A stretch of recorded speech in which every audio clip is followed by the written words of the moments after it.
राजा और दर्जी की कहानी। एक राजा को नए नए कपड़े पहनने का विचित्र शौक था। इसके लिए वह अपने राजकोष का सबसे बड़ा भाग खर्च किया करता था। वह अपनी प्रजा के ऊपर बिल्कुल भी ध्यान नहीं देता था। वह देश के कोने कोने से सुंदर और बहुमूल्य कपड़े मंगाता और बहुत अच्छे दर्जी से सिलवा कर पहनता था। परंतु अच्छा से अच्छा कपड़ा भी एक बार पहनने के बाद दोबारा कभी नहीं पहनता था। नमस्कार दोस्तों, आज की कहानी बहुत महत्वपूर्ण है। आइए जानते हैं इस कहानी के माध्यम से। लेकिन उससे पहले आप पूरी सच्ची श्रद्धा से कमेंट बॉक्स में हर हर महादेव, ओम नमः शिवाय जरूर लिखें। साथ ही चैनल को सब्सक्राइब अवश्य कर लें। हे लक्ष्मी माँ, जो भी इस चैनल को सब्सक्राइब करे और इस वीडियो को लाइक करे, उसके घर में कभी भी धन की कमी ना रहे। उसका पूरा परिवार हमेशा हंसता मुस्कुराता और कुशल मंगल रहे। मित्रों, राजा के इस शौक से राज्य की आर्थिक दशा पर बुरा प्रभाव पड़ रहा था। राजा के इस शौक का पता एक ऐसे आदमी को लगा जो अपने काम में बहुत होशियार था। एक दिन वह 3-4 आदमियों को साथ लेकर राजा के दरबार में उपस्थित हुआ। उसने राजा को अपना परिचय देते हुए कहा कि वह देश के बड़े बड़े राजाओं के कपड़े सिल चुका है। दर्जी ने अपना परिचय देते हुए बताया कि किस प्रकार अमेरिका, जापान, चीन और थाईलैंड जैसे देश के राजाओं ने उसके सिले कपड़े पहनकर उस पर पुरस्कारों की बौछार की, जिससे वह माला माल हो गया है। राजा ने कहा, दर्जी, हम भी तुम्हें माला माल कर देंगे। अब तुम बताओ, तुम मेरे लिए कैसा कपड़ा बनाओगे? दर्जी बोला, राजा साहब, मैं आपके लिए ऐसा कपड़ा तैयार करूँगा जिससे मूर्ख, बेईमान और धोखेबाज नहीं देख सकेगा। ऐसा कपड़ा दुनिया में किसी राजा महाराजा के पास नहीं है। राजा बोला, बेशक, तुम मेरे लिए ऐसा कपड़ा तैयार कर सकते हो।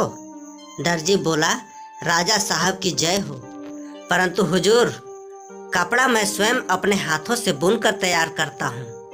राजा ने उतावले होकर पूछा, दर्जी, ऐसी पोशाक तुम मेरे लिए कितने दिनों में तैयार कर सकोगे? दर्जी बोला, हुजूर, लगभग 1.5 या 2 महीना तो लग ही जाएगा।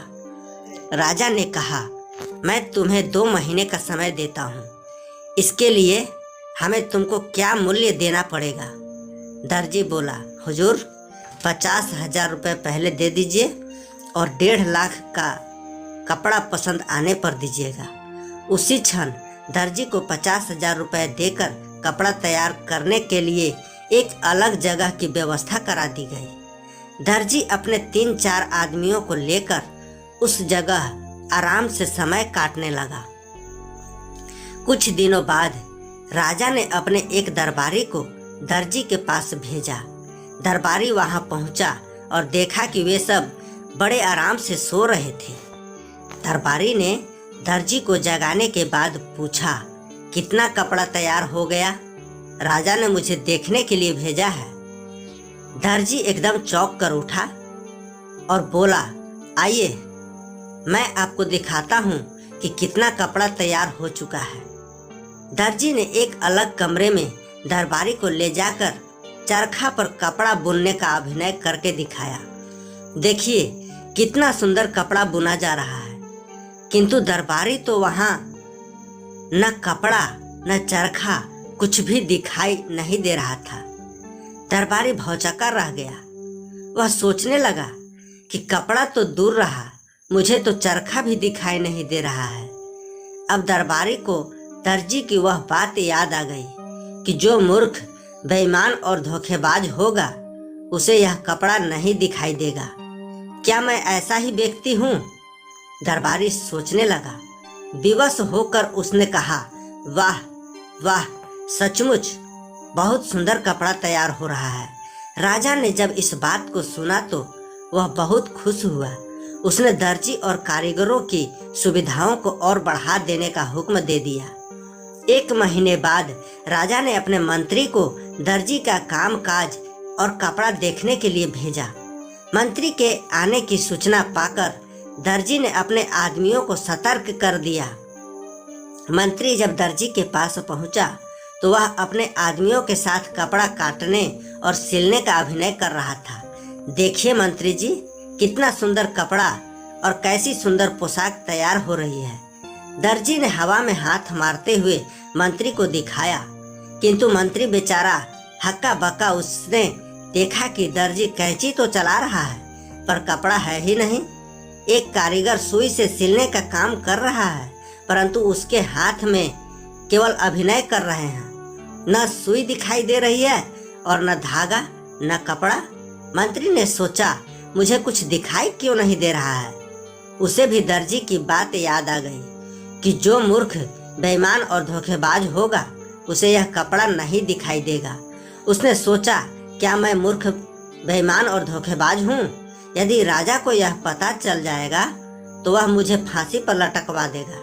विवश होकर मंत्री ने भी दर्जी की हाँ में हाँ मिलाई और बोला, वाह वाह, सचमुच बहुत सुंदर कपड़ा है यह।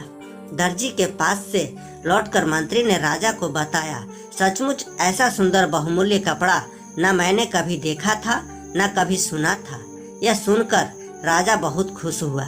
2 महीने बाद दर्जी पोशाक तैयार करके दरबार में उपस्थित हुआ। आइए राजा साहब, पहनिए यह पोशाक, कितना सुंदर और बहुमूल्य कपड़ा हमने आपके लिए तैयार किया है। राजा भी भौंचक्का, क्योंकि उसे कोई कपड़ा दिखाई ही नहीं दे रहा था। उसने सोचा, क्या मैं मूर्ख बेईमान और धोखेबाज हूँ? विवश होकर उसने भी वही कहा जो मंत्री और दरबारी ने कहा था। सचमुच ऐसा कपड़ा मैंने न कभी देखा था न कभी पहना था।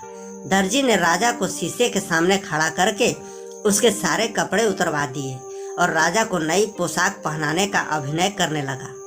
कभी वह बटन बंद करता, कभी कॉलर सीधा करता। देखिए महाराज, कैसी सुंदर पोशाक है।